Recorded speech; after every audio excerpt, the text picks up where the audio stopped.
Ce matin, 3 lectures bibliques vous seront proposées. La première se trouve dans l'Ancien Testament, avec le prophète Ésaïe, Ésaïe 61, 1 à 3. La deuxième se trouve dans Luc, l'évangile selon saint Luc, Luc 4, 14 à 21, et une lecture presque semblable se trouve dans Matthieu 13, 54 à 58.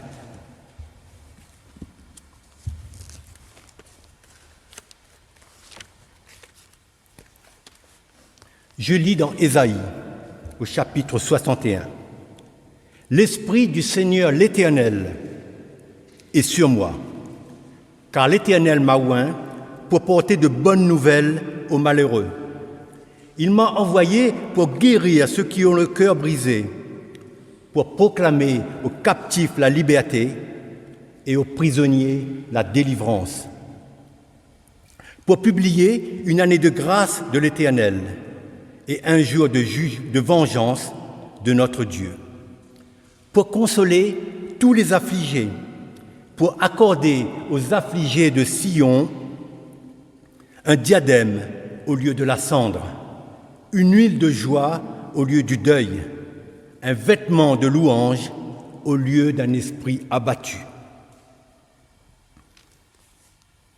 afin qu'on les appelle des térébintes de la justice, une plantation de l'Éternel pour servir à sa gloire. » L'évangile de Matthieu, Matthieu 13, versets 54 à 58. Lorsque Jésus eut achevé ses paraboles, c'est juste à la suite des paraboles, il partit de là. S'étant rendu dans sa patrie, il enseignait dans la synagogue, de sorte que ceux qui l'entendirent étaient étonnés et disaient « D'où lui viennent cette sagesse et ces miracles? N'est-ce pas le fils de charpentier? N'est-ce pas Marie qui est sa mère? Jacques, Joseph, Simon et Jude, ne sont-ils pas ses frères et ses sœurs?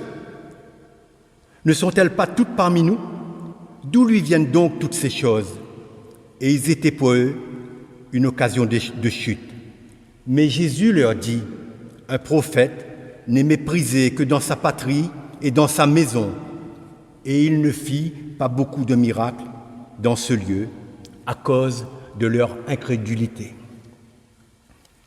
Le dernier passage se trouve dans l'évangile de Luc, et c'est sur ces passages que porte la prédication de ce jour. Luc 4, 14 à 21. Jésus, revêtu de la puissance de l'Esprit, retourna en Galilée, et sa renommée se répandit dans tout le pays d'alentour.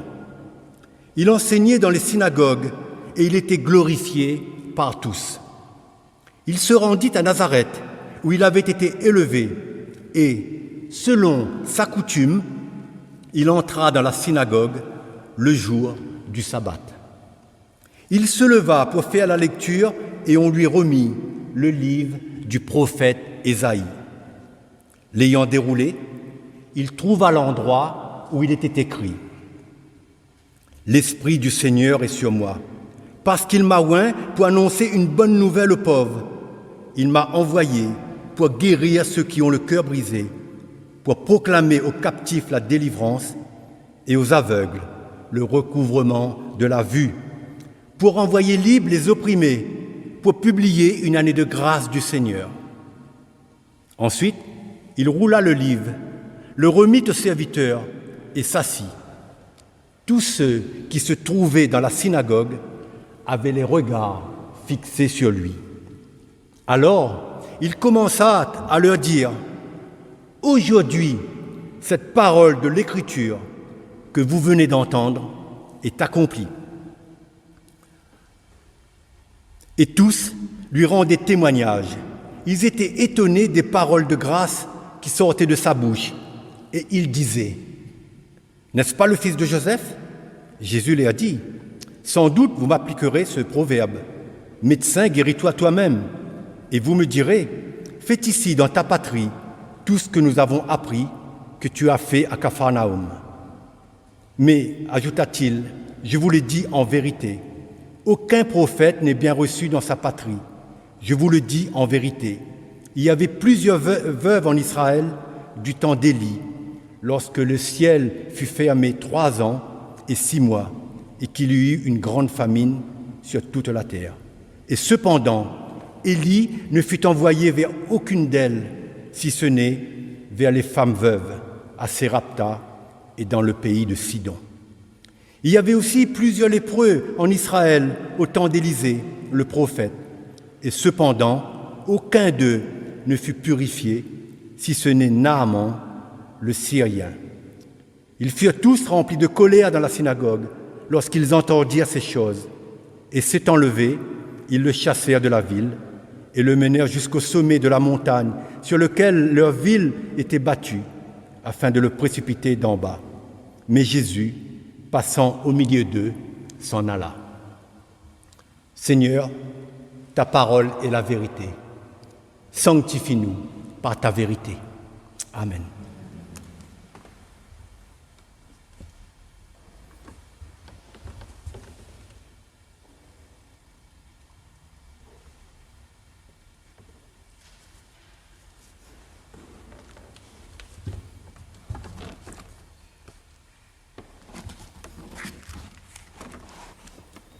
Les premiers chapitres de Luc sont consacrés à la naissance et à la préparation de Jésus au ministère terrestre. Au chapitre 4, Luc en vient au ministère de Jésus en Galilée. Il souligne avant toute chose que Jésus est rempli de la puissance du Saint-Esprit et que sa réputation s'est répandue dans toute la région, qu'il enseigne dans les synagogues et qu'il est glorifié par tous. Maintenant ou aujourd'hui, Jésus se rend à la synagogue de Nazareth, la ville où il a passé son enfance avec ses parents, ses frères et ses sœurs, où il a appris le métier de charpentier avec son père. Jésus est connu pour être l'un d'entre eux, comme eux. Mais voilà, si Jésus est l'un d'entre eux selon la chair, il ne l'est pas selon l'esprit, car Jésus est bien différent et c'est ce qu'ils vont apprendre aujourd'hui. Jésus entre dans la synagogue le jour du sabbat, comme n'importe quel juif. Et comme n'importe quel juif, il peut prendre la parole. Mais comme nous allons le voir, les choses vont se passer différemment que dans les autres villes, que dans les autres synagogues. Nous savons tous que Dieu fait toujours les choses à la perfection pour accomplir son plan divin. Et voici l'accomplissement du plan divin. Jésus se lève dans la synagogue selon une coutume établie depuis des siècles pour faire la lecture. Et quel est ce livre qui lui est remis? C'est le livre du prophète Ésaïe. Ici, un bref aparté est à faire. Les synagogues avaient des rouleaux de la Torah, des petits prophètes, des psaumes et d'Ésaïe. Dans la tradition synagogale du 1er siècle, une lecture de la Torah était faite, à laquelle un passage d'un livre des prophètes faisait écho. Ici, dans Luc, seul un texte du prophète est lu. Jésus devient la source en personne et aucun texte fondateur n'est dès lors nécessaire. Jésus déroule le rouleau et trouve le passage où il est écrit « L'Esprit du Seigneur l'Éternel est sur moi, parce qu'il m'a oint pour apporter une bonne nouvelle aux pauvres. Il m'a envoyé pour guérir ceux qui ont le cœur brisé, pour proclamer aux captifs la délivrance et aux aveugles le recouvrement de la vue, pour envoyer libres les opprimés, pour publier une année de grâce du Seigneur. Puis, il roula le livre, le remit au serviteur et va s'asseoir. À savoir que c'était la coutume. Celui qui lisait un texte, il se levait pour lire le texte, ensuite il s'asseyait pour commenter le texte. Donc, comme il est écrit dans l'évangile de Luc, selon sa coutume. Et Jésus, ici, respecte la coutume. Les regards sont fixés sur lui. Une attente est palpable, car sa renommée le précède. En effet, Jésus ajoute alors qu'il s'assoit, « Aujourd'hui, cette parole de l'Écriture que vous venez d'entendre est accomplie. »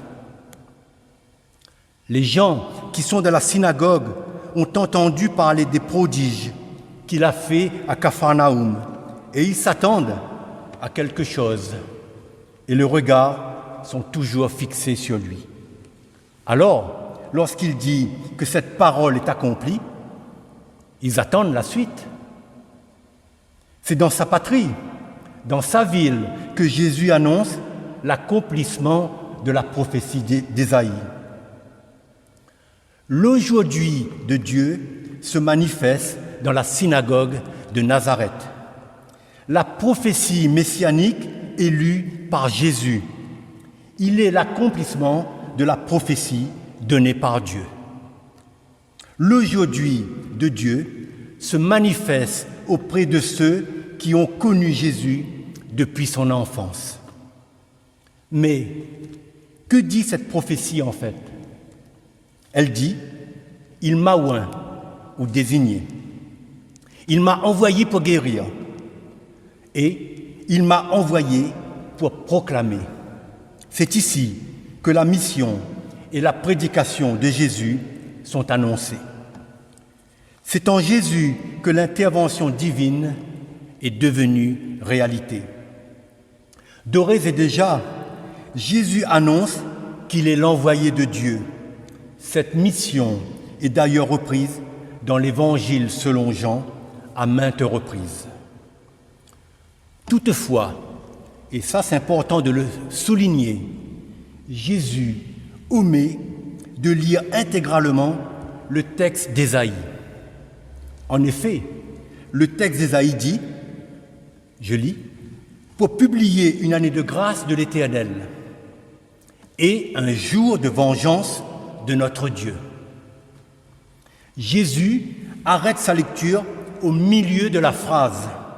Jésus ne parle que de la grâce. Il est à noter que dans le texte hébraïque, c'est une seule phrase. Il n'y a même pas une virgule. Et pourtant, Jésus lit que la première partie de la phrase. Dans l'aujourd'hui de Dieu, la grâce prévaut. La vengeance de Dieu est suspendue par Jésus. Aujourd'hui, elle l'est encore. Nous sommes toujours dans l'aujourd'hui de Dieu, dans sa grâce et non dans le jugement. Et ce, plus de 2000 ans après la venue de Jésus. La patience de Dieu est toujours actuelle. Le jugement est toujours en devenir. Que nous dit Jésus encore aujourd'hui ? Je lis dans l'évangile de Jean, « Dieu, en effet, n'a pas envoyé son Fils dans le monde pour qu'il juge le monde, mais pour que le monde soit sauvé par lui. » Jésus annonce la grâce et suspend le jugement pour qu'un grand nombre soit sauvé. Quelle est la réaction de ceux qui écoutent dans la synagogue ? Ils sont étonnés, ne restent pas indifférents, mais n'est-ce pas le fils de Joseph ? Jésus s'attend à ce qu'on lui demande d'accomplir à Nazareth des miracles qu'il a fait à Capharnaüm. Or, Jésus est venu leur offrir bien plus que des miracles. Il leur annonce que la prophétie d'Ésaïe, connue et attendue par tout le peuple, est réalisée. Il leur annonce que l'aujourd'hui de Dieu est pour eux, que Dieu les délivre et leur donne sa grâce. Mais ils ne comprennent pas. Ils s'attardent sur des faits physiques, sur des faits visibles. De nos jours, on dirait du tape à l'œil. Mais Jésus n'est pas venu pour faire du tape à l'œil. Et Jésus leur donne 2 exemples de ce qu'ont accompli les prophètes Élie et Élisée. Et le bénéfice des actes des prophètes ont été pour des personnes n'appartenant pas à Israël. Jésus indique ici que l'aujourd'hui de Dieu s'étend à l'humanité et pas seulement à Israël. Pour ces paroles de vérité, les habitants de Nazareth veulent le mettre à mort. Mais comme l'aujourd'hui de Dieu est présent sur la terre, nul ne peut mettre la main sur Jésus qui passe au milieu d'eux. Ils n'ont pas compris ni admis la grâce que Dieu voulait leur offrir. Par leur attitude, leur incompréhension, les habitants de Nazareth rejettent la grâce de Jésus. Leurs yeux sont voilés, leurs oreilles sont fermées. Ils ne peuvent ni voir ni entendre. Et cette attitude confirme une autre prophétie d'Ésaïe. Je lis, « Va et dites à ce peuple, vous entendrez et vous ne comprendrez point. Vous verrez et vous ne saisirez point. Rends insensible le cœur de ce peuple. Endurcis ses oreilles et bouche-lui les yeux, pour qu'il ne voie point et ses yeux n'entendent point de ses oreilles, ne comprennent point et son cœur ne se convertisse point et ne soit point guéri. » Ésaïe 6, les versets 9 à 10. Et Jésus repart à Capharnaüm, où habite la mère de Simon-Pierre, et dit « Il faut aussi que j'annonce aux autres villes la bonne nouvelle du royaume de Dieu. Car ce n'est pas pour cela, non, car c'est pour cela que j'ai été envoyé. » Ici, un parallèle peut être fait avec le texte de Matthieu, qui reprend la même histoire, à savoir que Marc aussi parle de ce texte en Marc 6. Jésus est à Nazareth et enseigne dans la synagogue. Mais le fait que Jésus soit ici de cette ville et que les habitants connaissent sa famille les empêche de comprendre ce que Jésus fait et enseigne. Il relie Jésus à sa nature humaine sans comprendre qu'il est l'envoyé de Dieu.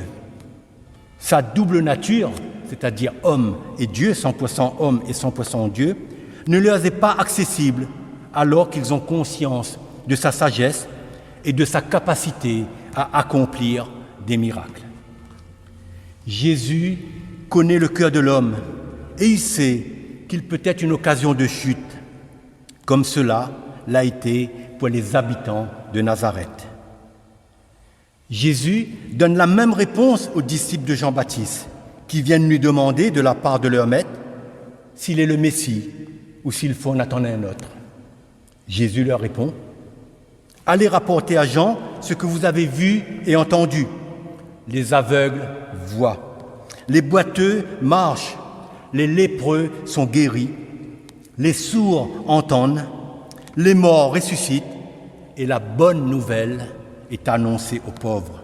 Et heureux celui pour qui je ne serai pas une occasion de chute. » On pourrait aussi traduire ce dernier verset « Heureux celui qui ne perdra pas la foi à cause de moi. » Jésus sait qu'il sera une occasion de chute pour bon nombre d'Israélites, mais il sait aussi qu'il sera pour beaucoup une occasion de relèvement.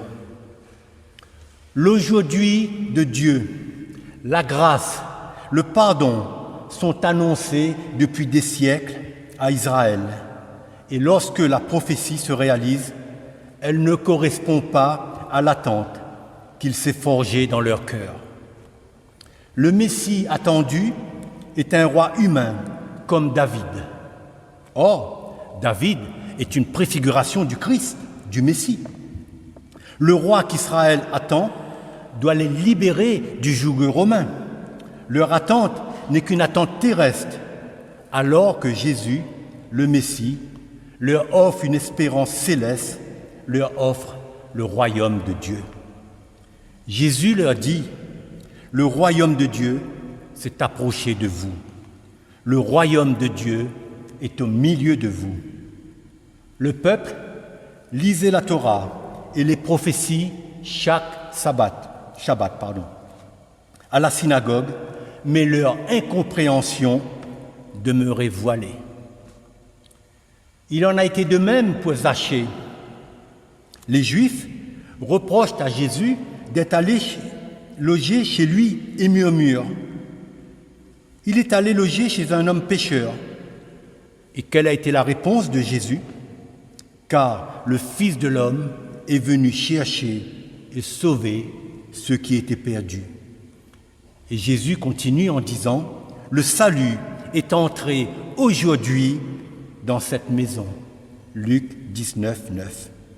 L'aujourd'hui de Dieu, la grâce, le pardon sont annoncés à Zachée, le publicain, le collecteur d'impôts malhonnête, celui que personne ne désirait fréquenter. Il en a été de même pour un des deux brigands sur la croix. Alors, qu'un des deux insultait Jésus, l'autre lui répondit, « Pour nous, c'est justice, car nous recevons ce qu'ont mérité nos crimes, mais celui-ci n'a rien fait de mal. » Et s'adressant à Jésus, il dit, « Seigneur, souviens-toi de moi quand tu seras entré dans ton règne. » Jésus lui répondit, « Je te le dis en vérité, aujourd'hui tu seras avec moi dans le paradis. » L'aujourd'hui de Dieu, la grâce, le pardon sont annoncés ici à un malfaiteur, un criminel, celui que personne ne désirait fréquenter. Qu'il s'agisse de Zachée ou du malfaiteur, l'aujourd'hui a eu lieu parce que Jésus a suspendu le jugement qu'annonçait la prophétie d'Ésaïe. Cependant, si ce jugement a été suspendu pour ces deux pécheurs, il n'a pas été suspendu pour Jésus qui a porté leur jugement sur la croix. L'aujourd'hui de Dieu est pour tout homme qui se tourne vers Jésus, qui croit qu'il est envoyé de Dieu, qu'il est le Fils de Dieu. L'aujourd'hui de Dieu est un temps de grâce dont le prix a été payé à la croix par Jésus. L'aujourd'hui de Dieu a commencé avec le ministère de Jésus et s'est poursuivi en sa mort et sa résurrection. La colère et le jugement de Dieu ont été suspendus à la croix pour l'humanité lorsque Jésus a dit « Père, pardonne-leur, car ils ne savent pas ce qu'ils font. » L'aujourd'hui de Dieu réside en Jésus et il est encore d'actualité. C'est aujourd'hui, c'est le temps de la grâce, le temps de la repentance, le temps du pardon, le temps de la vie nouvelle que Jésus accorde. C'est aussi le temps du travail à effectuer pendant qu'il fait jour. Et c'est aujourd'hui qu'il fait jour. C'est aujourd'hui qu'il faut travailler pour annoncer que le royaume de Dieu s'est approché de nous, que le royaume de Dieu est parmi nous. Combien ont besoin de la consolation de Dieu? Combien ont besoin de savoir qu'ils peuvent s'approcher de Dieu malgré leurs nombreux péchés? Combien ont besoin de savoir qu'ils peuvent être pardonnés? Combien ont besoin de savoir qu'ils peuvent recommencer à avoir une vie nouvelle avec Jésus? Combien ont besoin de l'amour de Dieu? Nous tous, rassemblés ici, sommes dans l'aujourd'hui de Dieu. Les saints de Dieu doivent travailler, non pour eux-mêmes, mais pour Dieu. Et c'est ce que nous a rappelé aussi le pasteur Joly lors de sa venue la semaine dernière. Nous ne sommes pas dans l'attente de la prophétie, puisqu'elle s'est réalisée en Jésus-Christ. De même, Jésus-Christ a donné sa vie en rançon pour nous, afin que chacun d'entre nous soit et vive dans l'aujourd'hui de Dieu. Bien plus, il nous a envoyé le Saint-Esprit et dit à chacun d'entre nous: « Je vous envoie comme des agneaux au milieu des loups. Et comme le Père m'a envoyé, moi aussi, je vous envoie. » Tout comme Jésus, n'attendons pas que le monde nous saute au cou de joie en attendant la bonne nouvelle du royaume de Dieu. Non, il a dit lui-même, ce sont des loups qui vont vous accueillir. Mais à ceux qui sont choisis par Dieu, cette bonne nouvelle sera entendue, et ceux qui l'auront entendue entreront à leur tour dans l'aujourd'hui de Dieu. La bonne nouvelle ne nous a pas été donnée pour que nous la gardions précieusement au fond de notre cœur, mais pour que nous la partagions. Sachons partager la parole de Dieu. Mais pour la partager, il faut s'en nourrir et en vivre soi-même pleinement, non selon nos désirs, mais selon la volonté de Dieu. Sachons préserver dans le travail que Dieu nous donne. Non, sachons persévérer dans le travail que Dieu nous donne. Ayons foi en sa parole. Soyons à son écoute et mettons-la en pratique. Pour certains, ce monde n'est rempli de crainte, mais l'amour de Dieu manifesté en Jésus-Christ bannit toute crainte pour que l'aujourd'hui de Dieu vive en nous. Dieu nous appelle, Dieu nous envoie et Dieu pourvoit. Vivons l'aujourd'hui de Dieu pour la gloire de son nom. À Dieu seul soit toute la gloire. Amen.